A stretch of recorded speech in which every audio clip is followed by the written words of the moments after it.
Dans cette vidéo, je vais vous parler de notre liberté d'action dans l'astral. Alors, lorsque nous sommes en voyage astral, sommes-nous libres de faire tout ce qu'on veut, d'aller partout où on veut?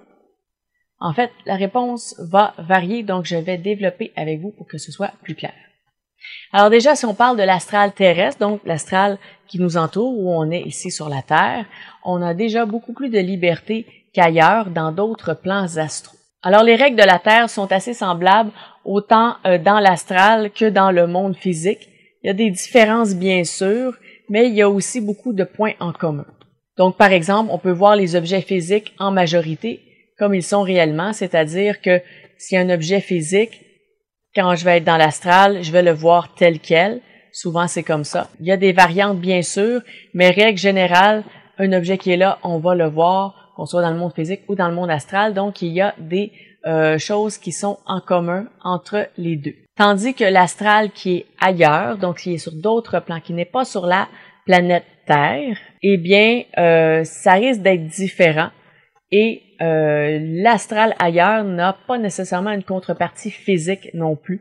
Ça peut être de l'astral pur, tout simplement. Alors, les autres plans ont leur propre fonctionnement. Ils ont aussi leurs propres règles. Et on va pouvoir y entrer dans ces lieux ou pas. Parfois, il y a des gardiens. Parfois, il n'y a pas de gardiens.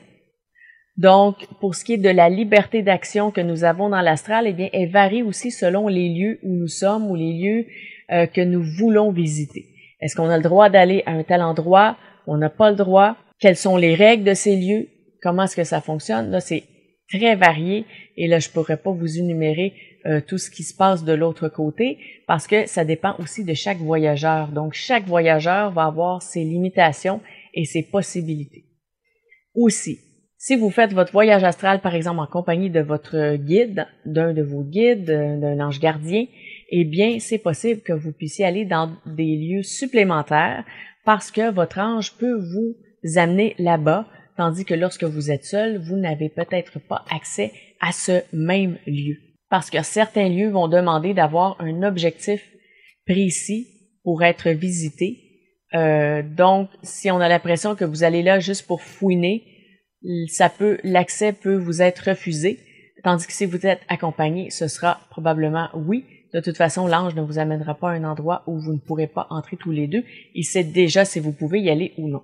Et là, cette limitation-là s'applique seulement lorsqu'on est incarné. Si on a des limites pour certains lieux, certains endroits, certains plans, c'est parce qu'on est dans un corps physique. Lorsqu'on va quitter notre corps, les règles changent du tout, là, c'est différent. Mais tant qu'on est incarné, il y a certaines règles à respecter. On ne peut pas aller partout et avoir n'importe quelle notion ou connaissance ou enseignement parce qu'on doit revenir dans notre corps ensuite et ça peut avoir des impacts.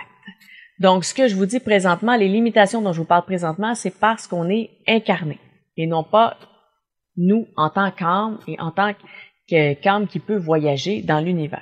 Donc, la liberté d'action dans l'astral varie beaucoup selon ce qu'on a le droit de faire, où on a le droit d'aller, ce qu'on a le droit de voir, ce qu'on a le droit d'expérimenter. Et ça, c'est propre à chacun. Donc, il y a certaines personnes aussi qui ne pourront pas sortir de leur corps. Donc, il y a certaines personnes qui seront incapables de faire des voyages astraux. Et pourquoi? Parce que ça n'a probablement aucune utilité pour leur plan d'incarnation. Les gens qui font des voyages astraux ne sont pas supérieurs à ceux qui n'en font pas. C'est juste que ceux qui n'en font pas ou qui n'arrivent pas à en faire n'ont pas besoin de ça. Dans leur incarnation, ils ne sont pas venus sur Terre pour faire ça. C'est possible qu'ils ne soient pas rendus là dans leur évolution ou encore qu'ils soient même plus loin que ça, qu'ils aient déjà fait ça, ces expériences, et qu'ils soient venus sur Terre s'incarner pour vivre et expérimenter autre chose. On a donc notre plan à nous, et donc nos possibilités et nos limites à nous. C'est pourquoi il faut essayer. Alors, on fait l'expérience, on tente de visiter, on parle avec notre guide de l'autre côté pour qu'il nous conduise au bon endroit.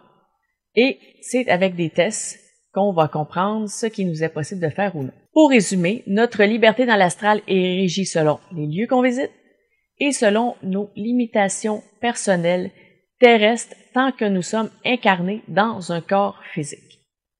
Voilà. Alors, si vous avez des questions, des commentaires à ce sujet, laissez-les au bas de la vidéo. Ça pourrait peut-être me permettre de développer un peu plus le sujet ou de développer d'autres sujets sur le voyage astral.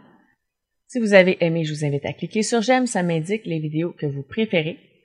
Et si ces notions peuvent aider quelqu'un que vous connaissez à mieux comprendre de quelle manière nous sommes libres ou non dans l'astral, je vous invite à lui partager la vidéo.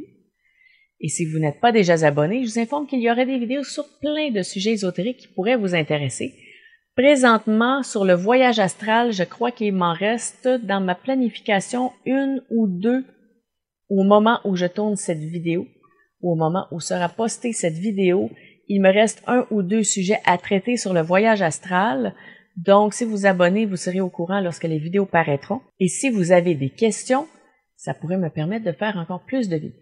Si je vois qu'il y a vraiment beaucoup de j'aime sur les vidéos de voyage astral, je risque de trouver de nouveaux sujets pour en faire d'autres. Donc, signifiez-moi que vous aimez ces vidéos en cliquant sur j'aime et abonnez-vous. Et d'ici à ces prochaines vidéos, je vous dis à bientôt.